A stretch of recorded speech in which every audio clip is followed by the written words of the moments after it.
Bonjour monde entier, bonjour tout le monde. Je suis à Sampimingi partout, vous êtes partout dans le monde. Gros bisous na bino. Nekabo mona makambo koka ndenge zokende. Vraiment les lots préférés to kota moi la terrain, to contrôler partout en fait. To yeba qu'est-ce qui se passe? Si les lots la mika na to raka paf ndeko les airs na makala. Neto mika ko sala moi balader to so na bandeko to tout na bango. Ba impression na bango par rapport à makambo so eleka na ndenge to ki non, il faut pas longola comme IDPS ba changer yango yetikala ka epati bala. Neto mika kita na ba terrain to monde bandeko bazaki belé to préférer to so na bango, to tout na bango ba impression na bango par rapport à makambo zo leka na mboka. Bonjour papa. Bonjour maman. Ça pour se présenter avant tout bana. Ouais, deuxième vice-président Force du Progrès. Papa, tu as impression par rapport à makambo comme l'inde qu'on a vu sur les airs, tu as mis qu'à ton boîte, écoutez pas comme déjà na makala, na ndenge to qui va le non, comme il y a eu de pèse, il faut longwa. Et l'on a combat de pèse qui est pas tu balas. Que tu as impression. En tout cas, na sepel la mutuna uchi kotuna maman, pona likambo ya ndeko les airs azamutu oyo peuple et apprécier qui est ma casse.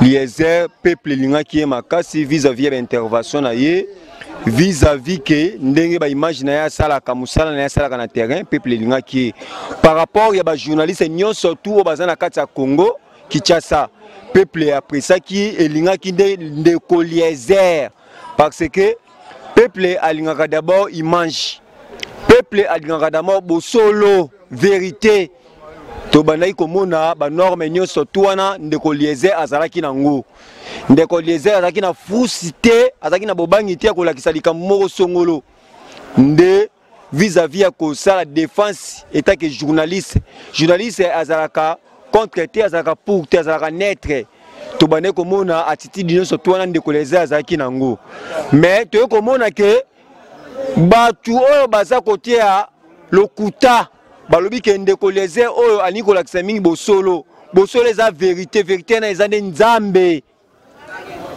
babite photo kanga bosolo wana nde bakangi vérité batie na boloko ndeko liézer abangelo côté défenseur numéro 1 avocat numéro 1 eza nzambe wana eza biblique eza ngaite eza bible makomi ya nzambe le créateur du ciel et de la terre ndia koma makambo wana nyonso tu ndeko liézer aza na bobangi te peuple atiki ete peuple aza toujours sima na ye ndeko liézer a défendre des familles na ete alobelaki makambo etali bosolo pona ono se passé na kati ya Congo nde eloko bakangeli ndeko liézer ya ngwana pona likambo etali Mese Tshibala aza déjà partant asambouye te atika distraction peuple congolais sa poni choix na ye choix peuple congolais bomoni yangwana bomoni choix peuple congolais Fachi mfumu ya mboka molobeli ya peuple congolais mutu o peuple congolais poni ezande Félix Tshisekedi Tshilombo yewana mutu peuple congolais aponi Force du Progrès et poni Félix Tshisekedi Tshilombo ba parlementaire debout tous les mouvements formels ba poni Félix Tshisekedi yewana nde oto soutenir molo point mboka yewana fumu yewana otoponi c'est-à-dire que biso nyonso toza sima ya Félix Tshisekedi o ndeko Tshibala zo pusala eza soni aza sous la malédiction aza na malédiction ya peuple congolais mais c'est Tshibala azala na courage ya kotika ba distraction ya zo sala parce que jeunesse vérité côté les melaye. D'accord, merci beaucoup. Boki ndekondenga ucholo ba vraiment wana eza impressionné par rapport à makambo eleka mais azaye mon côté baza tellement ebelé to bi photo solana bango vraiment mutu na mutu fa pe impressionné par rapport à makambo eleka na mboka. Yango to kudi pe papa na biso bonjour papa. Bonjour maman. Boni. Bien maman. Papa to ngi to ba impressionné par rapport à makambo zoleka ya arrestation ya ndeko na biso ndeko Liézer na ndenge to ki balobi ke non kombo ya UDPS il faut elongwa etika la kaka pachi bala. Non, pour un problème à M. Liézer, et ça se passe parce que M. Liézer, tout ça, vendredi, il 23h, il congrès na biso, mais na comme on attend, on a bien des connaissances de haute, les airs, ça se passe, mais au bilan, gouvernement en place, oui. Tous les soirs, le banabango, tu peux commencer à m'amener na bango, tu m'as connu comme un bâtiment boy. Mais pour la messe les airs, tu es bien noté, ou une mascarade. Oh, tout bazo salana, mais ces airs qui n'est pas immonté. Aucun des prisons, oui, on condamné, on condamné à moutouté, on condamné à papier. Les seules condamnations, c'est la condamnation en Zambie. Oui, à mon kilo, on condamné au 60 ferme, au bon abomé. Si nous avons condamné, on va libérer. Dossier à les airs, dossier à un individu moroboy. Tu vois le bel communauté. Et ça y a le bel moutou, au bassalé ma belle royaume nous a boyé, au salicop na au jeu le ronayo, mouton a qui te gagné zimbong et belé, il fallait appeler ça un bon wana. Avant moi le bon moment boyé que noté et au gagné le ronaté. Yo qui au sali ma belle, bolon les moutons na mukilanzambe. Et les airs famille à mouton a ayé, après que les airs molobé la peuple congolais à le belango, à le beli, obliga gouvernement place n'engeza. Pas fonder les airs pour lever mon tunda kunae bon mon tunda prison à 6 heures oui pendant les airs tu bien noté tout ça qui n'a pas souvent pas fanda qui n'a rien noté pas faut le bilan moi je ne suis pas tombora qui pendant les airs tu bien noté les airs azamo na mboka a le bilan pour na mboka to rotika été to sunge na nyonso to sunge quand les airs soit libanda na biso pour avoir les seuls journalistes au a télémé là ma be na mboka me dit atambola partout sur bengi akoya à bino ayoki bino le beli bino mais concernant dossier tuni pona ndekonaso zakana biso mais c'est qui bala toko le belango te po biso idepes ezaka moko na Kinshasa na Congo ils idepes ezaka moko ils idepes opératif biso yango toza toujours na limité président za sabi que non Faki Félix Sebia que noté congrès c'est le congrès le plus attendu dans le monde ezaki congrès na biso soki ya koloba onde ngwana po eza songe comme sala bango que noté moyen azonga na ndako azalaki eza pasi mais to bengi bango te hier aselongi sa kosala tozali na procès contre monsieur soi-disant belge moko boya funda biso na tikona matete toke tosambaki ministère public atali abino biloko na mwa kata ngo eza bamba théâtre ngo bazo sala mais ye pe soka ye sera porter plainte na tribunal na soki ya Gombe biso toza na lukunga toza na mwamba toza na lukunga te mais di soki tribunal na Gombe to kende te kosamba na ye akende na matete funda biso to ba kosamba to tuna ye soki avant papa kufa est-ce que mikanda parti atikela rayo bien atikela nani tutoko na bango idepes cité idepes ezaka moko na Congo au sancta peuple congolais qui noté le succès non ba lobby pour la droit population intérêt population ils a idepes attends notre jeunesse tous ara mo panzimo mo to le belo mo exactement souci mi pour la mais c'est les aides au Sénégal non D'accord, merci beaucoup. Au sentir vraiment, dans la peuple, basé belé vraiment bazawa donc basé belé mutuna mutu, azo senga, mutuna mutu alo balandenge na ekwa, botala ndenge sa basa tellement belé, botala. To appelle un décollage sur mususu pas linga loba impression na par rapport à makambozo leka par rapport à ndécollier. Papa Fato Banda, bonjour. Bonjour maman. Papa, tu as l'impression par rapport à Makambozo, les Kelande Konabiso Eliezer, pour l'arrestation na Makambo Baochol Bakeno, UDPS, il faut longa, et longa, pardon, et la capo Nandeko Labiso, Bruno Chubala. Maman, vraiment, pour Nandeko Eliezer, na sengi communauté internationale, na ba partenaire nyonso tu ya mokili ya RDC.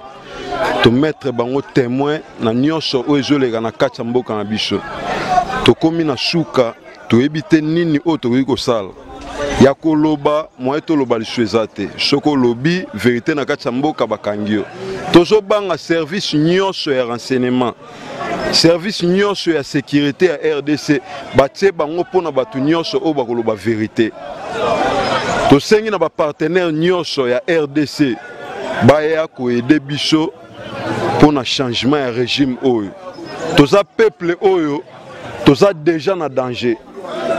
Vraiment en danger. Tous les bino batu nyonso ya monde entier. Obozolanda biso. Boya ko aider peuple to komi na danger makasi pour Joseph Kabila. Vraiment o salama pan de ko Eliezer na ebiteni na koloba.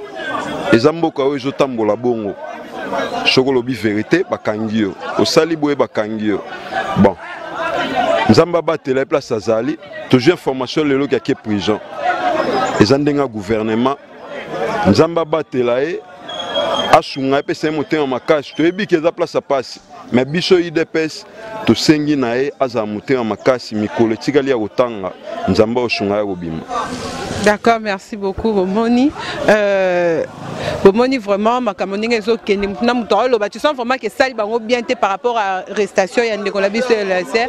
Donc bazaze belé na mutu azingi kaka loba papa impression na yo par rapport à makambo zokoma makambo ekomeli ndeko la biso LSR arrestation na esali onu. Vraiment pona makambo ekomeli ndeko na biso LSR et pesi biso pasi na motema.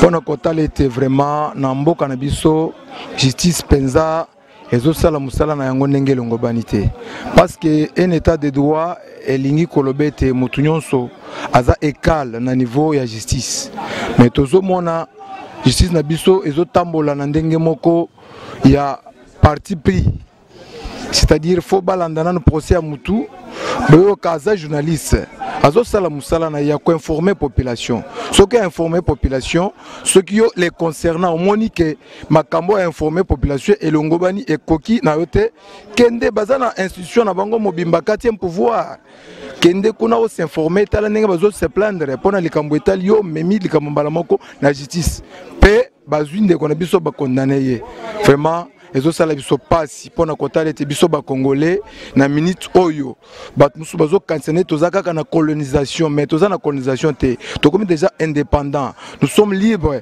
congolais aza libre ya koloba oyo motema na yezo yo ka vraiment ezo eza bien te tozo senga na ndeko biso ndeko LSR tolingi makasi amona katango koma kana katikata na biso tumemaka na mapeka pona collecter te toza vraiment attaché pembe na ye atandenga zawana mitema na biso ezo sala passe même ko lezali nzambe ye moko nde ayebi ko tancher ba situation mboka batu musu ba croire te que ceux qui ont sali 10 ans au sali 5 ans na pouvoir et comme royaume eza royaume te toza na démocratie to pêche mandat 5 ans aussi au longo cause la peut-être aux province au sali ceux qui 10 ans au sali ceux qui 8 ans c'est-à-dire au mimoni local au commis roi te aux roi te yeba ke mandat na yo Cécile il faut longo otikela baninga bazala na siko zawana ndeko LSR zala na kimia peuple congolais balingi yo toza simana yo ata ndengo zawana yeba ke te ebele la population ezana pembe na yo esika oza na prison pona ndeko na biso tibala ndeko quand même oza mutu oza congolais ndenge oza wana oza na capacité ya kosala yo parti politique tika kojembela na mutuka munene soki basi baboki o libanda oza mutuka munene soki olingi ozonga yaka epananga senganga na peso ndingisa na peso kiti yesika na vanda na base obanda pe ko vanda kuna obanda ko pe ba matière lokola nga pe na zwaka ba matière mais soki olobakete olingi ozonga ozala nani nga otinga na IDPS okokunda nga lisusu na IDPS c'est population c'est un peuple congolais, un patrimoine national. Oh, tu sais qu'il y a des biso. Jamais tu as un patrimoine oyo. Tu peux sa mouto vraiment à Zaka quand ça la pona vente na yena bana na été. Yo bana ba ke potonga na ke potote. Bana bazo tamana ba mer ngana tamana merte na Zaka makolo. Oyo ko kutanga na makolo ya ka peto tambola makolo na peso kiti pembeni nanga. Nga pe na base yo pe ovandi na base to komi ko landa évolution à parti le ko to poni mo konzina biso na ebite oyebi ke DPS za base pyramide renversée so to moni mo konzina biso a pembe na biso to ko tomboka nengo za wana yakana na base to peso leso na base lokolo peso leso tsekeda pesa yo e kokaki na yote yaka to recommencer à zéro to peso le sendengi DPS zalaka. Merci beaucoup. Merci beaucoup papa, merci vraiment, merci Nabino, botala basé belé, mutula mutazaka na posolo, bon très ma camarade tonde là qui bango vraiment, bazala posolo papa bonjour. Bonjour. Papa tenu tes impressions par rapport à l'arrestation ya nani monsieur LSR na ndenge balobi ke UDPS il faut longwa kombo ya UDPS et comment etikala kaka ya Bruno Chibalasco impression na ezande. Impression ngeza boy. Et loko ba bengi vérité jamais dans le monde entier ba cacha vérité. Yesu ye moko azala ki vérité. Ba pharisien ba scribe parce que je suis un bon chrétien. Ba scribe ba pharisien ba sadducéen ba kanga kaye ba kosela kaye makambo. Après ko kosela ye makambo mutu moko ta kokai ko sambisa e suka suka bakundaki le 3e jour asala nini asekwaki lokola oyo bango baza komema mboka oyo basokanisa mboko oyo ndere bango mutu babandaka yango mais avant bango ezalaka na bato bango baende ko succéder bato wana na sima na bango ndeko Eliezer comme alobaka vérité na ye yango lelo esali ke elukela ye ba problème babanda kokosela ye ndenge baza kokosela ye wana mais loko mona kosenga na ndeko Eliezer abanga te Bible lobi ke bakoselo makambo me bakuto na yango te vrai juge unique oya jijaka makambo akataka makambo na sembo ezaka ka Nzambe place aza wana abanga te Nzamba kobundela ye loko moko pe kosala mape ezate mais baye bage tozolala tozolamuka bientôt topesa bango 48 heures bakomona nde tokotelemela bango pa na ndeko Eliezer ezaka kana mukolo bakomona kaka boye pa biso nyonso tu tokei ba libérer soki bakoboma baboma vérité bakashaka yango te IDPS ezaka ka moko basalaki tu ba étouffer congrès na biso basalaki tout nyonso to ebeba mais Nzambe aza likolo ayebi ke IDPS eza juste eza intègre lelo boye to voter président na biso Faci chamwa chamfita oyo lobami na Chilube ezali libende oyo etumba tozo kenene liboso peuple congolais nyonso to aza na sima na ye même bana ya 4 ans bana ya 3 ans bayebi Faci donc na salaki na ebele koloba mais na bakanda na bamakambu toso mona situ ya ndeko na biso Eliezer chibala eloko te tokolo bape kombo na ete asa eloko te mais pona ndeko Eliezer Nzamba sunga abatela ye akobima na ye place azawa. Ok, merci beaucoup vraiment tokomi na suka bo sentir vraiment que mutna muto lobby o azalaki nango vraiment eza baladère to ba to sala lelo par rapport à makambo komi linde ko la biso Eliezer vraiment merci beaucoup merci monde entier to ngi bino mingi tokomi na suka des gros bisous à vous et restez branchés sur cleboa.com. Je vous aime beaucoup, bisous, bye.